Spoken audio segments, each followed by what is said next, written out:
David Lelay-Hello, bonsoir. Bonsoir. Vous êtes biographe de Dalida et vous publiez en ce moment un roman, c'était en mai, un samedi, un roman qui fait référence à la mort, au suicide de Dalida. C'était le samedi soir de mai, on l'a retrouvé mort le 3 mai 1987, donc il y a exactement 25 ans.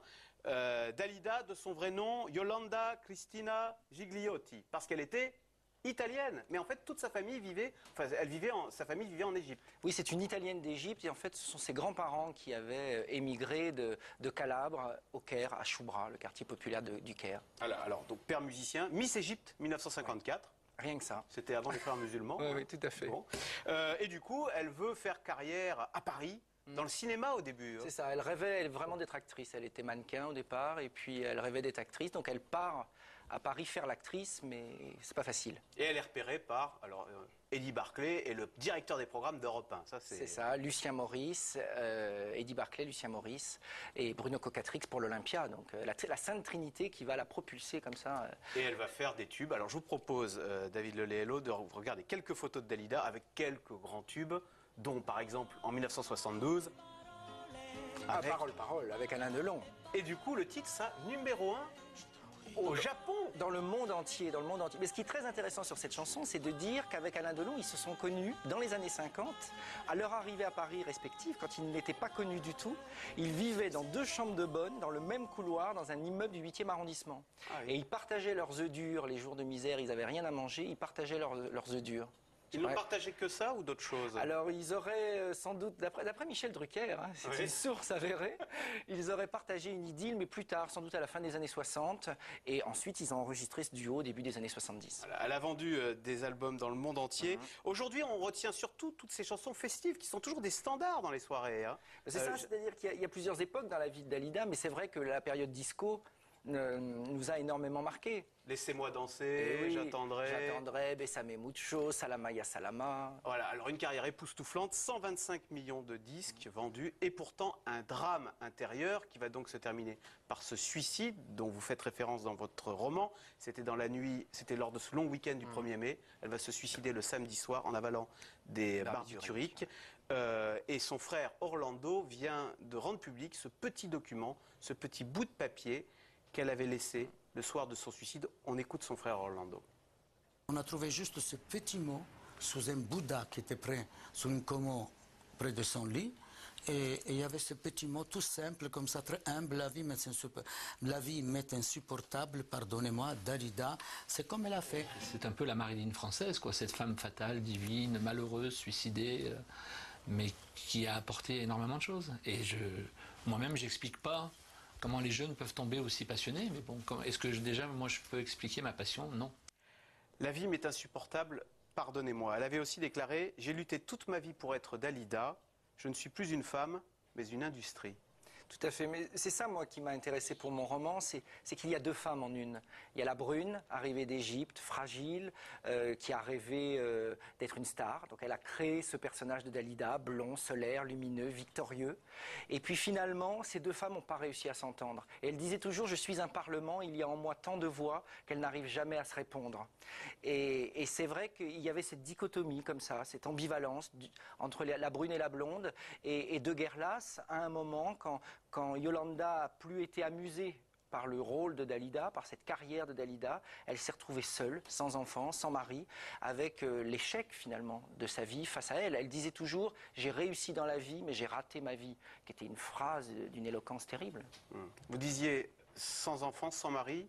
Il y a eu 3 maris suicidés. Elle s'est mariée qu'une fois, mais c'est vrai qu'il y a eu 3 hommes très importants dans sa vie qui effectivement se sont suicidés, alors qu'ils ne se sont pas suicidés au moment où elle vivait avec eux, mais qui effectivement ont été marqués par la mort. Et c'est vrai que Dalida elle-même a tenté de mettre fin à ses jours en 67. Déjà, et pourquoi alors après la mort justement de Luigi Tenco, que son homme s'était suicidé. Elle avait 34 ans. Voilà, c'est ça. Et elle l'a rejoint dans la mort 1 mois après. Évidemment, elle a été sauvée. Mais c'est vrai qu'il y avait une lame de fond en elle, de tristesse, de désespoir. Et elle a avorté, elle ne pourra plus avoir d'enfant. C'est ça. Et ça, c'est un autre drame dont elle a beaucoup parlé? Bien sûr, elle a vécu en fait ce qu'elle dit dans la chanson. Il venait d'avoir 18 ans. Elle est tombée amoureuse d'un étudiant, Lucio, et elle est tombée enceinte.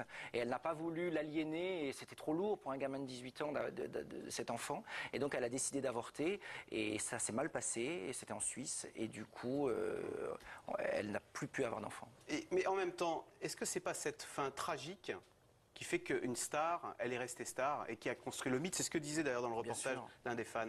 Je pense qu'il y a la carrière artistique qui est énorme d'une part, mais il y a ce personnage qui symboliquement porte des tragédies, des drames, effectivement à la Marilyn Monroe. Et c'est vrai que cette année on a les 50 ans de la mort de Marilyn, les 25 ans de la mort de Dalida. Et c'est vrai que c'est un personnage pour lequel je pense on a une grande compassion, une grande tendresse. Et c'est ça qui fait que je pense qu'elle est devenue une légende et qu'aujourd'hui encore on la chante et on se souvient d'elle. Et c'est très difficile ce monde des artistes parce qu'aujourd'hui elle aurait 79 ans. Bon, mais là elle nous a quittés à 54 ans, et très belle femme. Il faut en fait disparaître tragiquement.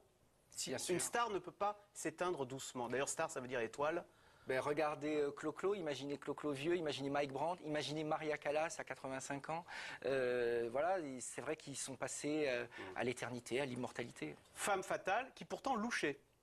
Oui, alors pas toutes les périodes de sa vie, mais effectivement, c'était le point noir de sa vie, parce qu'elle a eu un problème ophtalmique étant enfant, et elle a été condamnée d'ailleurs à l'obscurité. On lui a mis un bandeau sur les yeux pour rétablir son regard, ce qui n'avait pas vraiment marché, et toute sa vie, elle a été obsédée par la lumière. C'est pour ça qu'elle est devenue blonde, qu'elle portait des robes lumineuses. Elle dormait toute sa vie avec une petite lampe de chevet allumée, et le dernier jour, quand elle s'est suicidée dans la nuit du 2 au 3 mai, pour la première fois de sa vie, elle a éteint la lampe de chevet. Alors justement, votre roman, vous imaginez un coup de fil que passerait Dalida donc chez elle à Montmartre ce samedi soir 2 mai, elle est seule, long week-end. C'est ça. Et vous imaginez qu'elle passe un coup de fil à une inconnue et elle se confesse. Alors que dit-elle? En fait, je suis parti de l'idée qu'elle a tellement souffert de ne pas être Yolanda, de ne pas être une femme, qu'au moment de mourir, elle est décidée, elle est résolue, et elle décide qu'elle doit parler, enfin, dire qui elle est. Donc elle compose un numéro au hasard, elle tombe sur Sophie, qui est une femme qui marche vers la vie parce qu'elle vient de divorcer, elle se reconstruit. Et Dalida, elle, fait le chemin inverse, elle marche vers la mort. Et finalement, on se rend compte que ces deux femmes se retrouvent dans leur discussion parce qu'elles parlent finalement de l'amour, des regrets qu'elles ont, des choses qu'elles ont réussies, des choses qu'elles ont ratées. Et c'est une grande intimité, une grande poésie finalement qui va se tisser entre ces deux femmes. Voilà, je pense que c'est deux femmes très émouvantes. Ce qui est quand même très frappant, c'est que ces grandes stars qu'on imagine très glamour, très heureuses, dans un monde de paillettes, elle avait les paillettes, elle était blonde, et derrière, mais c'est un drame et une grande souffrance quand elle dit je suis plus une femme, je suis une industrie. Oui, et je lui fais dire à un moment dans le roman j'aurais tellement aimé à l'unité, je n'ai aimé qu'à l'innombrable. Le problème c'est ça, c'est que vous avez 4000 personnes devant vous, vous recevez énormément, mais quand le rideau tombe, quand vous rentrez chez vous, il y a la bonne et le majordome, donc la solitude. Allez, on va terminer par la petite question polémique. La rumeur lui prête une aventure avec François Mitterrand. Vrai ou faux? 1979. Il y avait une solide amitié, en tout cas ça c'est certain. Alors effectivement, des proches de l'époque, une amie à elle notamment dit qu'ils étaient plus qu'amis. Orlando, lui, prétend que non. Donc Dalida et François Mitterrand sont partis tous deux avec leurs secrets. Bon, très bien. Eh bien, merci beaucoup David Lelay-Hello. Je rappelle, ce livre-roman, donc, c'était en mai, un samedi. Vous imaginez une conversation qu'aurait eue Dalida le soir de sa mort avant de se suicider avec une inconnue. C'est chez Anne Carrière. Et c'est déjà bien classé dans les sites de vente, ce que vous me disiez.